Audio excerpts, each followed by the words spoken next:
This executive order, signed by President Trump, starts a new policy on refugees and immigration in America. And this is the protection of the nation from foreign terrorist entry into the United States. But that's not what's really in this executive order, so let's go through it. First, the order bans all immigrants and visa holders from 7 majority Muslim countries from entering the U.S.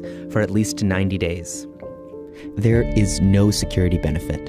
Americans are more likely to be killed by their own clothes than by an immigrant terrorist. Nobody in the U.S. has been killed in a terrorist attack by immigrants from these particular 7 nations.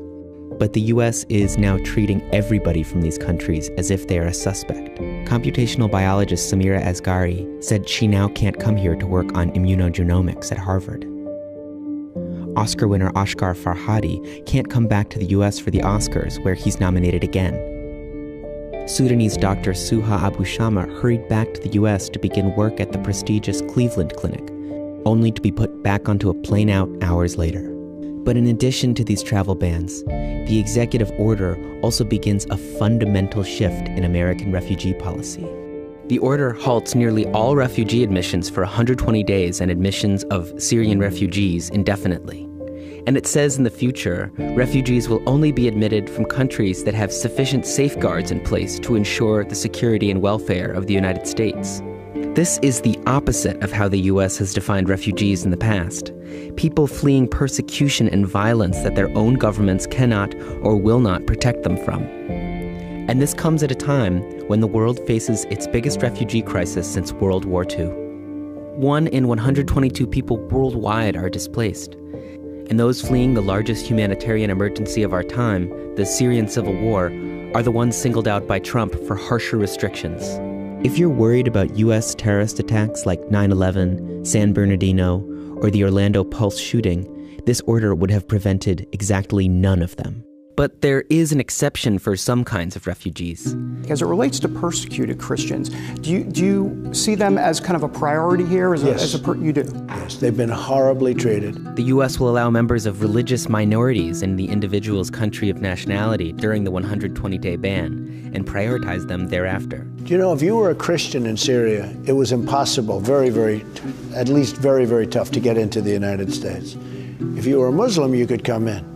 But if you were a Christian, it was almost impossible. In fact, half of refugees in the past few years were Christian. Refugees from Syria reflected the country's religious composition, almost entirely Muslim. But all this aligns with Trump's anti-Muslim promises throughout the campaign. Donald J. Trump is calling for a total and complete shutdown of Muslims entering the United States. Trump spoke about taking an America First approach at his inauguration. From this day forward, it's going to be only America first.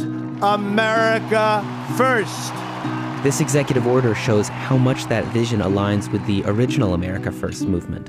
That movement sought American isolationism too. They were against American intervention in World War II.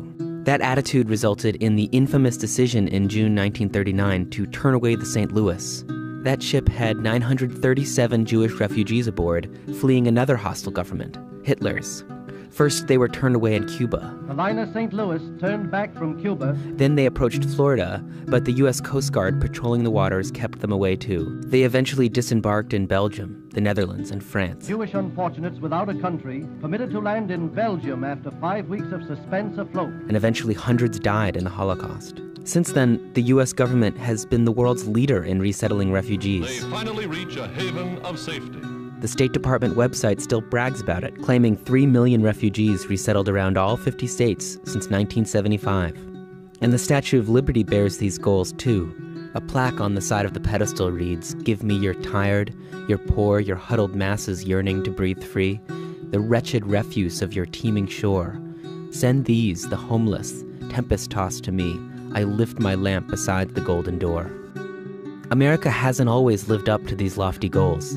But since World War II, we've lived in an era where the diversity of who gets to come to the United States has gone up and up. A federal judge stayed deportation of those stuck in airports amidst the confusion.